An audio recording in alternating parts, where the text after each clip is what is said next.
देखो बच्चे, हमारे पास ये एक ट्रक है और जो कि ट्रक एक्सेलरेट कर रहा है। इस पे एक ब्लॉक रखा हुआ है जो 40 kg का है।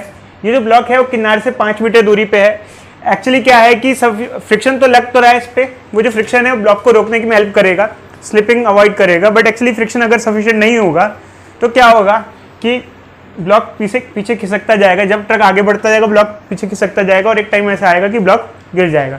पहला हमें ये बताना है कि कितने टाइम बाद ये ब्लॉक नीचे गिर जाएगा। दूसरा बताना है कि तब तक ट्रक कितना आगे बढ़ गया होगा, ट्रक के कितना चलने के बाद ब्लॉक गिर जाएगा। ये हमारे को क्वेश्चन में मेंशन किया गया है। अब आपको ट्राई करने में बच्चे, करो बच्चों। लास्ट क्लास में हम लोग एक्चुअली क्या है कि फ्रेम ऑफ रेफरेंस के बारे में बात कर रहे थे। हम ये कह रहे थे कि अगर हमारा ऑब्जर्वर रेस्ट पे हो या ऑब्जर्वर एक्सेलरेशन में हो, दोनों के लिए फॉर्मूले काफ़ी चेंज हो जाते हैं। दोनों के लिए फॉर्मूले काफ़ी चेंज हो जाते हैं। एक मिनट रुक जाओ बच्चे, ठीक है। अगर हमारा ऑब्जर्वर रेस्ट पे हो या ऑब्जर्वर मोशन में हो, दोनों के लिए फॉर्मूले काफ़ी ज़्यादा चेंज हो जाते हैं। चालू करें बच्चे? Yes sir. तो देखो बच्चे, एक्चुअली क्या है कि यहाँ पर अगर मेरे पास ऑब्जर्वर है, अगर मैं ऑब्जर्वर को बाहर लूँ, रेस्ट पे ले लूँ, तो मेरे लिए चीज़ें थोड़ी सी अलग टाइप से सॉल्व करनी पड़ेंगी मुझे। बट मेरे लिए यहाँ पे कन्वीनियंट ये होगा कि मैं ऑब्जर्वर को ट्रक के ऊपर चढ़ा दूँ। तो मैं एक काम करता हूँ, मैं ऑब्जर्वर को ट्रक के ऊपर चढ़ा देता हूँ। ये मैंने ऑब्जर्वर को ट्रक से बांध दिया, तो ये ऑब्जर्वर यहाँ पर ट्रक से बंधा हुआ है। अब एक्चुअली ये जो ट्रक से अगर बंधा हुआ ऑब्जर्वर है तो ट्रक एक्सेलरेट कर रहा है, तो ऑब्जर्वर भी ट्रक के साथ एक्सेलरेट कर रहा है, तो ऑब्जर्वर एक्सेलरेटिंग होगा। और अगर ऑब्जर्वर एक्सेलरेटिंग होगा तो उसको हम कहेंगे non inertial frame. Non inertial frame. जब हमारे पास ऑब्जर्वर रेस्ट पे होता है तो इनर्शियल फ्रेम कहते हैं। रेस्ट या कांस्टेंट वेलोसिटी पे होता है उसे कहते हैं इनर्शियल फ्रेम ऑफ रेफरेंस। और जब ऑब्जर्वर एक्सेलेरेशन में हो तो उसे कहते हैं non inertial frame of reference. तो यहाँ पे हमने ऑब्जर्वर को ट्रक पे बिठा दिया है, ट्रक एक्सेलरेट कर रहा है, ट्रक के साथ ऑब्जर्वर भी क्या कर रहा है, एक्सेलरेट कर रहा है। तो इसलिए जो ऑब्जर्वर हुआ एक्सेलरेटिंग हुआ, तो इसे हम कहेंगे इनर्शियल फ्रेम ऑफ रेफरेंस। कोई डाउट बच्चे बोलो? ऑब्जर्वर ट्रक एक्सेलरेट कर रहा है तो ट्रक के साथ ऑब्जर्वर भी क्या कर रहा है, एक्सेलरेट कर रहा है। अगर ट्रक एक्सेलरेट कर रहा है तो ऑब्जर्वर भी साथ में क्या कर रहा है, एक्सेलरेट कर रहा है। इसमें इसकी एक्सेलरेशन है 2 मीटर पर सेकंड स्क्वायर, ठीक है बच्चे। मान लो इसकी एक्सेलरेशन दी हुई है, इधर देखो बच्चे, ये हमें दिया हुआ है। तो यहाँ पर क्या है बच्चे, ये हमारी सिचुएशन है। अब मैंने आपको बताया था बच्चे लास्ट क्लास में कि जब हमारे पास observer non inertial frame of reference में हो या ऑब्जर्वर एक्सेलरेटिंग में हो, तो ऐसे केस में जब ऑब्जर्वर किसी चीज की स्टडी करता है, हम जैसे ये ब्लॉक है इसका एबीडी बनाएंगे। एबीडी मतलब इस पे लगने वाले फोर्सेस बनाएंगे। तो क्या क्या फोर्सेस होंगे, देखो बच्चे, एक तो वेट हो गया, नीचे लगेगा mg ब्लॉक पे, और जमीन क्या देगी, नॉर्मल रिएक्शन देगी। ये तो कैंसिल हो जाता है। तो खैर हम इन फोर्सेस के बारे में बात नहीं कर रहे, अब हम बात करेंगे हॉरिजॉन्टल फोर्सेस। ये होता है वर्टिकल, ये होता है हॉरिजॉन्टल। तो हॉरिजॉन्टल फोर्सेस की वजह से बॉडी आगे पीछे खिसकती है। अब आगे पीछे में से इस पे एक आगे फोर्स लग रहा है, फ्रिक्शन। फ्रिक्शन यहाँ आगे क्यों लगता है, लास्ट क्लास में मैंने बताया था बच्चों। फ्रिक्शन फोर्स आगे से लगता है कि ब्लॉक अगर पीछे खिसकेगा, पीछे जाएगा, तो फ्रिक्शन किधर लगेगा, उसको रोकेगा। तो फ्रिक्शन किधर लगेगा, आगे लगेगा, क्योंकि ब्लॉक खिसकते खिसकते पीछे जाएगा। अगर ब्लॉक का मोशन पीछे है तो फ्रिक्शन किधर लगेगा, आगे लगेगा। अब एक्चुअली क्या है कि जब हम लोग ऑब्जर्वर को एक्सेलरेटिंग मानते हैं, एक्सेलरेटिंग, तो हमको एक और फोर्स लेना पड़ता है जिसे कहते हैं सूडो फोर्स। मैंने आपको बताया था, अगर ऑब्जर्वर कैसा हो बच्चों, ऑब्जर्वर कैसा हो, एक्सेलरेटिंग हो, क्योंकि ट्रक एक्सेलरेट कर रहा है, ऑब्जर्वर इसी के ऊपर है, ऑब्जर्वर भी एक्सेलरेट कर रहा है, तो एक फालतू का फोर्स लेना पड़ता है जिसे कहते हैं सूडो फोर्स।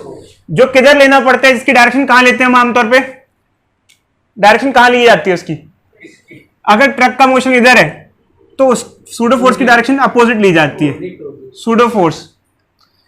सूडो फोर्स की वैल्यू होती है mass of body into acceleration of system, acceleration ये ली जाती है।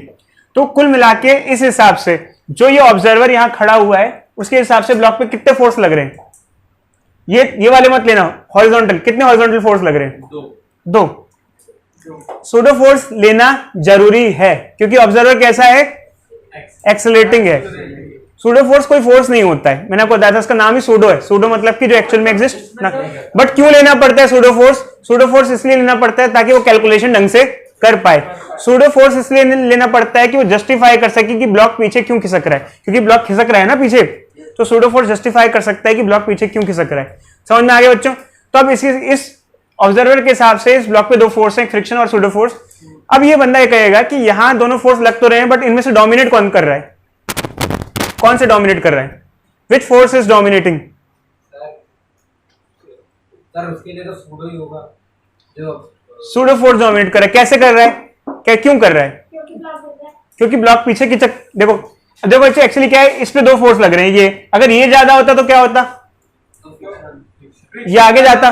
देखो जिस डायरेक्शन का फोर्स ज्यादा होता है वो उसको वहां लेके जाता है। अगर ये ज्यादा होता तो ब्लॉक आगे जाता।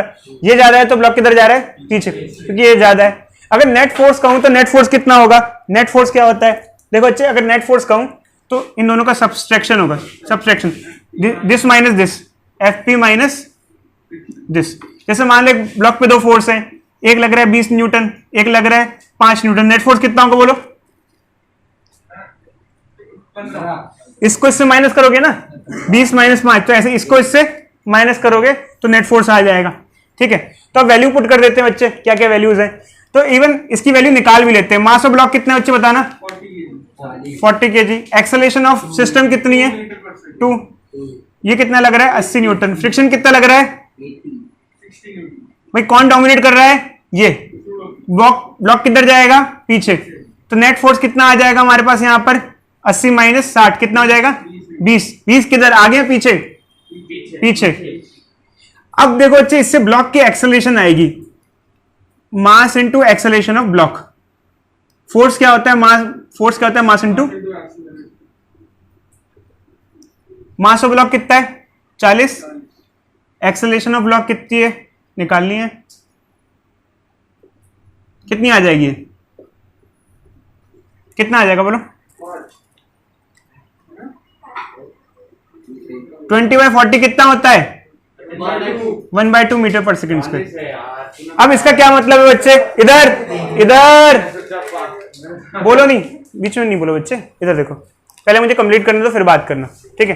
देखो बच्चे, एक्चुअली क्या है, इतनी एक्सेलरेशन से ब्लॉक पीछे खिसकता जाएगा और इतनी एक्सेलरेशन से खिसकते खिसकते वो पीछे चला जाएगा। अब देखो बच्चे, ब्लॉक जब इतनी एक्सेलरेशन से पीछे खिसक ही रहा है तो उसको कितना दूरी चलनी है? इतनी एक्सेलरेशन से पीछे खिसक ही रहा है, कितनी दूरी चलनी है उसको? 5 मीटर। 5 मीटर का ब्लॉक चल ले तो नीचे गिर जाएगा। तो कितने टाइम में गिरेगा? अगर टाइम निकालना है तो इसके लिए लगा सकते हैं S=UT plus half T square. Block को कितनी डिस्प्लेसमेंट लेनी है गिरने के लिए? 5। इनिशियली ब्लॉक रेस्ट पे था, U को क्या ले लेंगे? 0। हाफ ब्लॉक की एक्सेलरेशन अभी कितनी है? हाफ ब्लॉक की एक्सेलरेशन नहीं बच्चे, ट्रक की है 2, ब्लॉक की हाफ है। टाइम का स्क्वायर, टाइम ऐसे आ जाएगा, ये तो 0 हो गया। 5 T² 20। T क्या आ जाएगा? 20। क्या लिख सकते हैं इसको? 4 × 5, 2√5 सेकेंड। इतने टाइम बाद क्या हो जाएगा? ब्लॉक जमीन पे गिर जाएगा। देखो बच्चों, ये सारी की सारी चीजें कैलकुलेशन हम कर रहे हैं, ये ऑब्जर्वर के रेफरेंस में कर रहे हैं कि हमारा ऑब्जर्वर है। जो ब्लॉक की एक्सेलरेशन हाफ मीटर पर सेकंड स्क्वायर है वो इस ऑब्जर्वर के हिसाब से, इस ऑब्जर्वर के हिसाब से ब्लॉक हाफ मीटर पर सेकंड स्क्वायर की एक्सेलरेशन से पीछे जा रहा है। ऑब्वियसली बात है, अगर एक्सेलरेशन पीछे लग रही होगी तो बॉडी पीछे जाती जाएगी और एक टाइम ऐसा आएगा कि ब्लॉक गिर जाएगा। हम यहाँ S=UT plus half T square लगा रहे हैं, उससे हमें पता चल जाएगा किस टाइम में ब्लॉक गिरेगा, तो इस टाइम में ब्लॉक गिर जाएगा। बट अब हमारा जो सेकेंड पार्ट है वो ये है, उस टाइम तक, सुनो बच्चे, उस टाइम तक ट्रक कितना चल गया होगा। जो सेकंड पार्ट है हमारा वो कह रहा है, ये कह रहा है ट्रक कितना चल गया होगा, उस टाइम तक ट्रक कितना चल गया होगा। तो किसका डिस्टेंस पूछा जा रहा है हमसे अब? ट्रक कितना चल गया होगा। तो देखो बच्चों, उस टाइम तक ट्रक कितना चल गया होगा, तो ट्रक की डिस्प्लेसमेंट निकालनी है। मोशन कैसा है बच्चों? एक्सेलरेटेड मोशन है। कैसा मोशन है? क्योंकि ट्रक एक्सेलरेट कर रहा है। कोई भी जब एक्सेलरेटेड मोशन होता है तो इक्वेशंस कौन सी लगती है? Half AT²। जब स्टार्टिंग थी तो ट्रक रेस्ट पे था, तो इनिशियल वेलोसिटी क्या होगी? 0। हाफ। अब यहाँ हम कई बच्चे कहते हैं सर एक्सेलरेशन हाफ ले या 2 ले, किसका लिया जाए एक्सेलरेशन? देखो बच्चों, ट्रक की बात की जा रही है, ट्रक का डिस्टेंस या डिस्प्लेसमेंट पूछा जा रहा है, तो ट्रक का एक्सेलरेशन लेंगे जो कि 2 है। और टाइम कितना लिया जाएगा? T का स्क्वायर कितना होगा? T का स्क्वायर कितना होगा? T का स्क्वायर कितना है?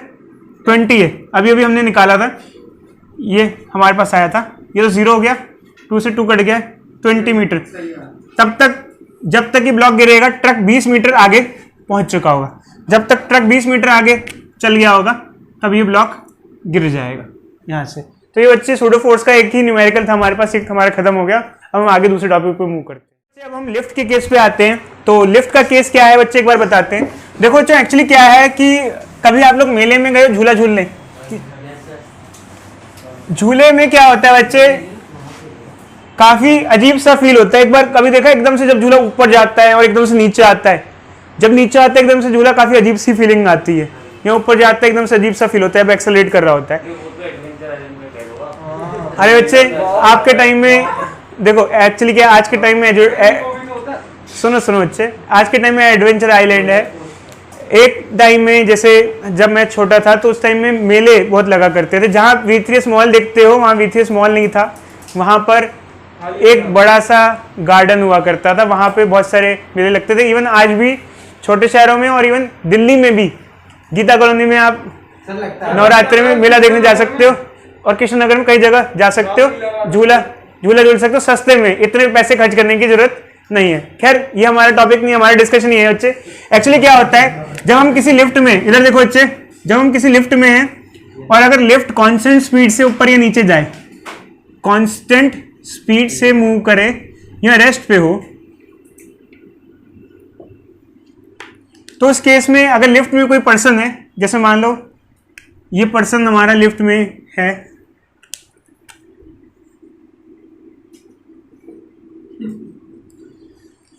तो इसका वेट है बच्चे mg, और जमीन इसको कितना नॉर्मल रिएक्शन दे रही है n, तो नॉर्मल रिएक्शन किसके बराबर हो जाएगा mg। अगर नॉर्मल केसेस हो तो ऐसा रहता है, हमने आपको पहले भी समझाया है ये सिचुएशन। बट एक्चुअली क्या होता है बच्चे, जब लिफ्ट अपवर्ड या डाउनवर्ड एक्सेलरेट करती है तो ये सिचुएशंस ऐसी नहीं होती है, सिचुएशन थोड़ी सी चेंज हो जाती है। क्यों चेंज हो जाती है, कैसे चेंज हो जाती है, मैं आपको बताता हूँ। एक्चुअली होता क्या बच्चे, जब लिफ्ट अपवर्ड एक्सेलरेट करती है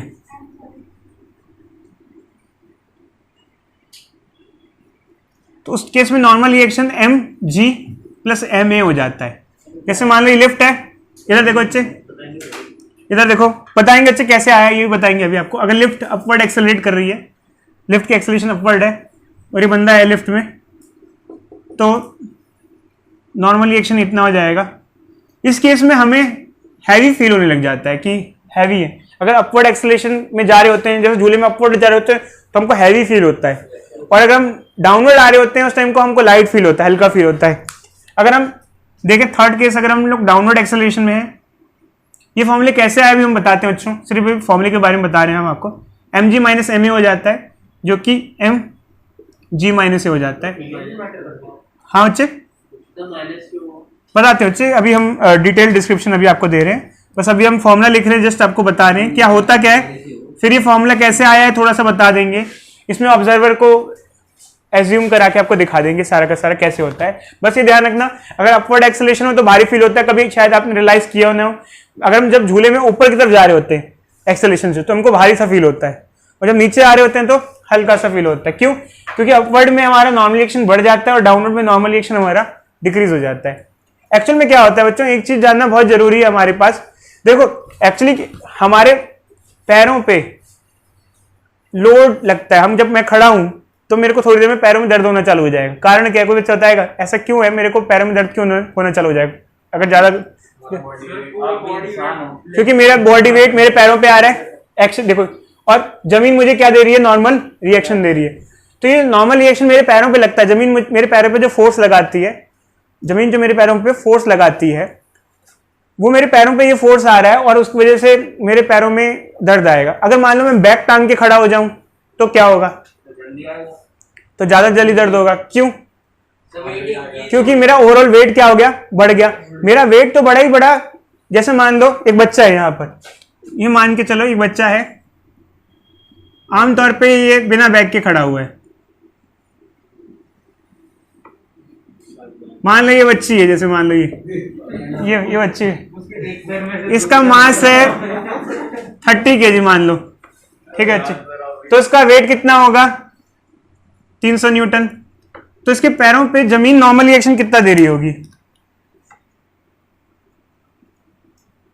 300 न्यूटन। क्योंकि बैलेंस हो जाएगा। बट मान लो बच्ची 30 किलो का बैग पहन के खड़ी हो जाए, आपने बच्चे छोटे बच्चे नहीं देखे, जितने उनका वजन नहीं होता है ना, उससे ज्यादा वेट का उनका बैग होता है। एक बार ना उनको थोड़ा सा ऐसे झुका के दो, वहीं ढेर हो जाते हैं, वहीं ढेर हो जाते हैं। ठीक है, अब टोटल कितना हो गया बच्चे बताना, टोटल कितना हो गया? 30 केजी का बैग हो गया, टोटल कितना वेट हो गया इसका? 60 केजी हो गया, तो 600 न्यूटन जमीन में आएगा, तो उसको 600 न्यूटन का नॉर्मल एक्शन लगेगा, तो पैरों पे लोड क्या हो जाएगा? बढ़ जाएगा। तो एक्चुअली क्या है, ये बताने का मोटिव ये नहीं है कि ये सिर्फ हम ये सिचुएशन डिस्कस कर रहे हैं, हम ये भी बताना चाहते हैं कि पैरों पे जितना ज़्यादा नॉर्मल रिएक्शन लगता है हमारे, उतना ज़्यादा हमें लोड फील होता है। ठीक है, पैरों पे जितना ज़्यादा नॉर्मल रिएक्शन हमको फील होता है, उतना ज़्यादा हमारे पैरों पे लोड भी लगता है। एक्चुअली क्या होता है कि देखो बच्चे, जब हमारी लिफ्ट अपवर्ड या डाउनवर्ड एक्सेलरेशन करती है तो हमारा नॉर्मल रिएक्शन चेंज हो जाता है, तो हमारा लोड, हम पे लगने वाला जो फोर्स है वो भी थोड़ा क्या हो जाता है? चेंज हो जाता है। इसलिए हम हल्का या भारी फील होने के बारे में डिस्कस कर रहे हैं। मतलब हल्का, इसमें हमें थोड़ा हैवी फील होता है, हैवी फील करते हैं, और इसमें हम लोग लाइट फील करते हैं। अब ये फॉर्मूले आए कैसे? सबसे बड़ा क्वेश्चन ये है कि कैसे आया, क्या इसका कोई डेरिवेशन है? देखो बच्चों, ऑल दो इसका कोई वैसा डेरिवेशन नहीं है, बट सूडो फोर्स लेके हम इसको दिखा सकते हैं कि वैल्यूज कैसे आई। अब कई बच्चे चाहेंगे कि सर सूडो फोर्स ले या नहीं ले, क्या चाहते हो बच्चे, मैं डिराइव कराऊं या नहीं कराऊं? कराएं, क्योंकि इतना कोई इंपॉर्टेंट नहीं है, इतना कोई जरूरी नहीं बच्चे, यहाँ कोई जरूरी नहीं है, चाहो तो ठीक है। बट एक्चुअली क्या है कि बस ये है कि ये फॉर्मूले बहुत इंपॉर्टेंट है हमारे एग्जामिनेशन पॉइंट ऑफ व्यू से। पहले हम डिराइव करा देते थे, बट अभी तक कोई रिक्वायरमेंट नहीं है। अच्छा, इसके अलावा एक चीज और बताना बहुत जरूरी है बच्चों, आपको पता है वेइंग मशीन कैसे काम करती है? जैसे हम वेइंग मशीन होती है, हम उस पर चढ़ते हैं, वेइंग मशीन हमारा क्या बताती है? वेट बताती है, मास बताती है। देखो बच्चे, केजी क्या होती है? मास की यूनिट होती है। तो वेइंग मशीन हमारा मास बताती है, वेइंग मशीन हमारा मास बताती है कि हमारा मास कितना है। किस तरीके से वेइंग मशीन काम करती है, कुछ आइडिया है? किस प्रिंसिपल के बेसिस पे वेइंग मशीन काम करती है? वेइंग मशीन होती है वो किस तरीके से काम करती है? देखो एक्चुअली क्या है कि जैसे कोई बच्चा है, ये वेइंग मशीन पे खड़ा हुआ है,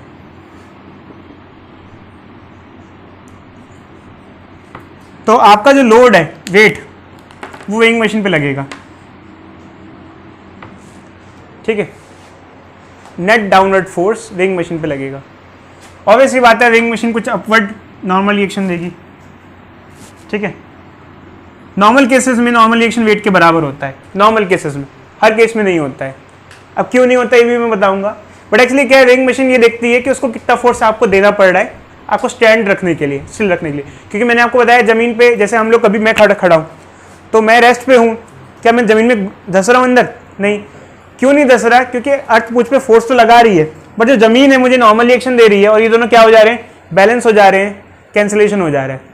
तो ये क्या होता है बच्चे, क्योंकि हमको ये पता है, तो वेइंग मशीन क्या करती है? नॉर्मल रिएक्शन की रीडिंग ले लेती है, फिर उसको जी से डिवाइड कर देती है। मास चाहिए तो क्या होना पड़ेगा बच्चे? नॉर्मल रिएक्शन को क्या करना पड़ेगा? जी से डिवाइड करना पड़ेगा, तो उससे मास की रीडिंग आ जाएगी हमारी। देखो ना, मास N/g। Normal reaction weighing machine को कितना फोर्स देना पड़ रहा है, उसको जी से डिवाइड करके आंसर आ जाता है। जैसे मान लो मैं हूं, मेरा मास जैसे मान लो 80 kg है, तो मेरा वेट क्या हो जाएगा? mg, 800 न्यूटन हो जाएगा। तो अगर देखा जाए तो जमीन भी मुझे फिलहाल नॉर्मल रिएक्शन 800 न्यूटन देगी स्टैंड करने के लिए। तो मास मेरा कितना रीडिंग देगा? 800/g। अर्थ पे g 10 ले लो, मान लो हम 10 मान रहे हैं, तो कितना रीडिंग दे देगी? 80 kg रीडिंग आ जाएगी। बट एक्चुअली क्या है बच्चे, ये नॉर्मल सिचुएशंस की बात कर रहे हैं, तब ये सब चीजें होती हैं। आमतौर पे नॉर्मल रिएक्शन जरूरी नहीं है वेट के बराबर हो, कभी कभी नॉर्मल रिएक्शन वेट से अलग हो सकता है। अलग कैसे हो सकता है? एक एग्जांपल देता हूँ, ध्यान से सुनना, मैं आपको देता हूँ, आप सोचना। चलो देखो बच्चे, एक थोड़ी सी मैं डिस्कशन करता हूँ एक चीज को लेकर। मान लो ये आपका फ्रेंड है, ठीक है, ये वेइंग मशीन पे चढ़ा हुआ है, और आप इसको पीछे से उठा लो थोड़ा सा, जमीन उसको थोड़ा सा फोर्स, अरे अच्छा यहां से ना उठाओ, तो थोड़ा सा उसको ऊपर की तरफ पकड़ के, नहीं फ्रेंड को नीचे से ऐसे पकड़ के थोड़ा सा लिफ्ट कर दो। चलो थोड़ा सा, जब पूरा नहीं, थोड़ा सा इसको, अगर मान लो मैं इसको थोड़ा पकड़ के थोड़ा सा इस पे फोर्स लगाता हूं, इस पे मैं थोड़ा सा इसको मैं इसके पैर ऐसे पकड़ के थोड़ा फोर्स लगाता हूं, बट पूरा लिफ्ट नहीं कर रहा हूं, पूरा लिफ्ट नहीं कर रहा हूं, थोड़ा सा फोर्स लगा रहा हूं। या फिर मान लो उसके कंधे पे हाथ रख दो, वो खड़ा हुआ है, क्या रीडिंग सेम आएगी या चेंज हो जाएगी? कंधे पे मैं उसको दबा दूं, कंधे से प्रेस कर दूं, अगर मान लो कंधे से मैं दबा देता हूं, मास नहीं बढ़ रहा बच्चे, मैंने प्रेस किया, एक्चुअली क्या हुआ, मैंने कंधे पे मैंने उल्टा उसको दबा दिया, मान लो फोर्स लगा दिया, तो उससे अब क्या हो जाएगा, नेट डाउनवर्ड फोर्स क्या हो जाएगा? पहले वेट लग रहा था उसका, अब नेट डाउनवर्ड फोर्स कितना हो जाएगा? अगर मैं इसको प्रेस करता हूं तो उसकी फोर्स पे डिपेंड करता है ना कितना लगाया उसने। नेट डाउनवर्ड फोर्स कितना हो जाएगा? इन दोनों का एडिशन हो जाएगा, नेट डाउनवर्ड फोर्स कितना हो जाएगा? mg plus F. मान लो मैंने इसको धकेला, नीचे की तरफ धकेला, वो करा था मैंने इसकी उसके कहते कंधे पे हाथ रख के इसको पुश किया नीचे की तरफ, तो बढ़ जाएगा, तो उससे उसका नेट डाउनवर्ड फोर्स बढ़ जाएगा। हमेशा नॉर्मल रिएक्शन क्या होता है, नॉर्मल रिएक्शन वेट के बराबर नहीं होता, जितना हम पे डाउनवर्ड फोर्स लग रहा होता है, क्योंकि जमीन को आपको बैलेंस करना है, तो आप पे जितना डाउनवर्ड फोर्स लग रहा होता है, जमीन उतना ही नॉर्मल रिएक्शन देती है। ऐसे केस में नॉर्मल रिएक्शन कितना हो जाएगा? बोलो बोलो, इसके बराबर हो जाएगा। तो अगर आपका नॉर्मल रिएक्शन बढ़ गया, नॉर्मल रिएक्शन बढ़ गया, तो मास की रीडिंग भी क्या आएगी? बड़ी हुई आएगी। समझे? हम आमतौर पे कहते हैं कि वेट के बराबर नॉर्मल रिएक्शन होता है, बट आमतौर पे होता है नॉर्मल रिएक्शन ये नहीं होता। आप पे जितना नेट डाउनवर्ड फोर्स लगेगा, चाहे आपने बैग पहन लिया, कुछ भी कर दिया, अगर आपने कंधे पे बैग ले लिया, तो आपका वेट तो जितना था उसमें आपका बैग से फोर्स लग रहा है ना, तो उससे आपका नेट डाउनवर्ड फोर्स चेंज हो गया, तो नॉर्मल रिएक्शन भी क्या हो जाएगा? चेंज हो जाएगा। तो रीडिंग क्या हो जाएगी? चेंज हो जाएगी। यहाँ आपके फ्रेंड ने पुश किया, एक फोर्स लगाया आप पे, या फिर मान लो अगर अपवर्ड फोर्स लगाया, जैसे इसमें डाउनवर्ड है, अगर ये डाउनवर्ड की जगह अगर अपवर्ड होता तो क्या होता ना? माइनस में आता है। तो उस केस में नॉर्मल रिएक्शन क्या हो जाता? अगर बाय चांस वेट इतना सफिशिएंट नहीं हुआ तो नॉर्मल को वो करने का बताएंगे बच्चे, वो भी डिस्कस करेंगे, वो भी सब आएगा धीरे धीरे। बट एक्चुअली ये सिर्फ बताने का कारण ये है कि जरूरी नहीं नॉर्मल रिएक्शन वेट के बराबर हो। कई लोगों का परसेप्शन ये होता है कि नॉर्मल रिएक्शन वेट हमेशा बराबर होता है, ऐसा नहीं है, मस्ट नहीं। तो अब यहाँ पर मैं ये सब क्यों चीजें डिस्कस करना चाह रहा हूँ, यहाँ ये सब चीजें इसलिए डिस्कस कर रहा हूँ कि इस केस में देखो नॉर्मल रिएक्शन वेट के बराबर नहीं है। तो इसका मतलब क्या है कि अगर मान लो इस बच्चे के नीचे वेइंग स्केल लगा दी जाए, इसको लिफ्ट में खड़ा कर दिया जाए, साथ में वेइंग मशीन के ऊपर खड़ा कर दिया जाए, तो जब लिफ्ट अपवर्ड या डाउनवर्ड एक्सेलरेशन करेगी तो उसको रीडिंग अलग मिलेगी, सेम नहीं, क्योंकि इसका नॉर्मल रिएक्शन चेंज हो गया है। और मास कैसे आता है? नॉर्मल रिएक्शन बाय जी से। तो इसको जो मास की रीडिंग आनी चाहिए थी, जो उसका एक्चुअल मास होगा वो नहीं दिखेगा, अलग आएगा। ऐसे चेंज में हम इसको अपेरेंट मास कह सकते हैं, बट एक्चुअली अपेरेंट मास नाम की कोई चीज नहीं होती, क्योंकि मास हमेशा फिक्स रहता है। बट इसको मैं अपेरेंट इसलिए कह रहा हूं कि इसकी रीडिंग थोड़ी फ्लक्चुएटेड आ रही है, मास रियलिटी में कोई चेंज कभी चेंज नहीं होता है। तो एक क्वेश्चन करते हैं एनसीईआरटी का, फिर हमें काफी कुछ समझ में आएगा इससे। चलो आगे बढ़ते हैं। हमारे पास एक क्वेश्चन है, थोड़ा पैर पीछे रखो, ठीक है। तो यहाँ पर हमें एक क्वेश्चन दिया एनसीईआरटी का 5.13, और इसमें एक मिनट रुक जाओ बच्चे, इधर देखो। हाँ, हमारे पास बैक एक्सरसाइज में 5.13 क्वेश्चन है, और एनसीईआरटी का इसमें हमको दिया हुआ है। और क्वेश्चन में बच्चों हमको कुछ केसेस दिए हुए हैं। लिफ्ट का केस है हमारे पास, जैसे हमने क्वेश्चन आपको बताया, ये टॉपिक पढ़ा है, उससे रिलेटेड ही है। तो इसमें क्या है कि एक 70 kg का पर्सन है जिसका मास 70 kg है, लिफ्ट में है, जा रहा है। कुछ केसेस दे रखे हैं, जैसे फर्स्ट केस में लिफ्ट यूनिफॉर्म स्पीड से जा रही है। जब यूनिफॉर्म स्पीड से जा रही है लिफ्ट, उस केस में हमसे पूछ रखा है कि जब वो पर्सन लिफ्ट में जाएगा तो वेइंग स्केल क्या रीडिंग शो करेगा। देखो अच्छा, एक्चुअली क्या होता है, अगर कांस्टेंट स्पीड से जा रही हो तो ये केस होगा, नॉर्मल रिएक्शन किसके बराबर होगा? mg, और मास जो होगा, इधर देखो अच्छा, मास जो होगा वो क्या होता है? Normal reaction bye g। तो एक्चुअल में जो मास है वही शो करेगा, मतलब इसको मैं m' लिख देता हूं यहाँ पर, यहाँ m' ले लेता हूं। तो एक्चुअल जो मास है वही आएगा यहाँ पर, 70 kg ही शो करेगा अगर लिफ्ट यूनिफॉर्म स्पीड से जा रही है। सेकंड जो पार्ट है बच्चों, उसके अंदर में क्या दिया हुआ है कि जो लिफ्ट जा रही है वो यहाँ पर डाउनवर्ड एक्सेलरेशन के साथ जा रही है 5 मीटर पर सेकेंड स्क्वायर। अब जब लिफ्ट, अभी नहीं बच्चे कोई डिस्कशन नहीं, ठीक है, जब लिफ्ट डाउनवर्ड एक्सेलरेशन के साथ जा रही है तो हमारे पास कौन सा फॉर्मूला यूज होगा? ये वाला, तो जो मास की रीडिंग होगी बच्चे वो नॉर्मल रिएक्शन बाय जी होती है, तो मास नॉर्मल रिएक्शन कितना आ जाएगा, m g minus a upon g, normal reaction by g. इधर देखो बच्चे बोर्ड पे कोई बोलेगा नहीं, मैं फिर से रिपीट कर रहा हूँ, कोई बोलेगा नहीं। इधर देखो जब मैं करा रहा हूँ, मुझे कराने दो बच्चे एक सिंगल वे में। मास की वैल्यू 70 आ गई, जी कितना हो जाएगा 10, एक्सेलरेशन कितनी दी हुई है 5 आ जाएगी बच्चे, जी 10 हो गया। अगर हम 10 ले लेते हैं, यहाँ 70, ये 10 माइनस 5 हो गया 10, ये क्या आ जाएगा 2। मास की रीडिंग 35 kg दिखाएगा, जबकि एक्चुअली मास चेंज नहीं होता है। मास चेंज क्यों हो रहा है, देखो बच्चे एक्चुअली मास की रीडिंग अलग आ रही है, बट मास जो होती है क्वांटिटी ऑफ मैटर होता है वो हमेशा क्या रहता है, सेम रहता है। मास तो तब चेंज होता है किसी चीज को कट कर दो या हटा दो, उससे मास निकाल लो, बट ये है कि रीडिंग अलग आ रही है वो बात अलग है। एक्चुअल में मास चेंज नहीं हो रहा है, बस रीडिंग थोड़ी सी अलग आ रही है। सी केस में अपवर्ड एक्सेलरेशन है, थर्ड केस में अपवर्ड एक्सेलरेशन है। अपवर्ड होगा तो क्या होगा बच्चे, अपवर्ड नॉर्मल रिएक्शन क्या हो जाएगा, एम जी प्लस ए। मास की रीडिंग जो होगी वो क्या होगी, एम डैश, नॉर्मल रिएक्शन कितना हो जाएगा, एम जी प्लस ए अपॉन क्या हो जाएगा जी। मास कितना है 70, जी कितना 10, ए कितना 5, ये 10, क्या हो जाएगा 70 इंटू 15 बाय 10, 5 से काट दो 3/2, कितना आ जाएगा बोलो, 105 आ जाएगा, 105 kg। एक्चुअल में क्या है, मैं फिर से रिपीट कर रहा हूँ, मास चेंज नहीं हो रहा, बस रीडिंग अलग आ रही है। और अगर ये दे रखा है कि अगर डी पार्ट में दे रखा है कि लिफ्ट का मैकेनिज्म फेल हो जाए और फ्री फॉल करे तो क्या होगा। अगर फ्री फॉल करे, लिफ्ट का अगर मैकेनिज्म फेल हो जाए, लिफ्ट मान लो लिफ्ट की रोप टूट जाए, जिस रोप से लिफ्ट बंदी हुई टूट जाए, तो आप बच्चे फ्री फॉल करोगे। फ्री फॉल करोगे मतलब कि आप डाउनवर्ड जाओगे और आपकी एक्सेलरेशन जो होगी वो एक्सेलरेशन ड्यू टू ग्रेविटी के बराबर होगी। तो अगर आप डाउनवर्ड जाओगे तो हमारा फॉर्मूला ये यूज होगा। तो अगर हमें मास निकालना है तो नॉर्मल रिएक्शन कितना हो जाएगा, एम जी माइनस ए और अपॉन जी।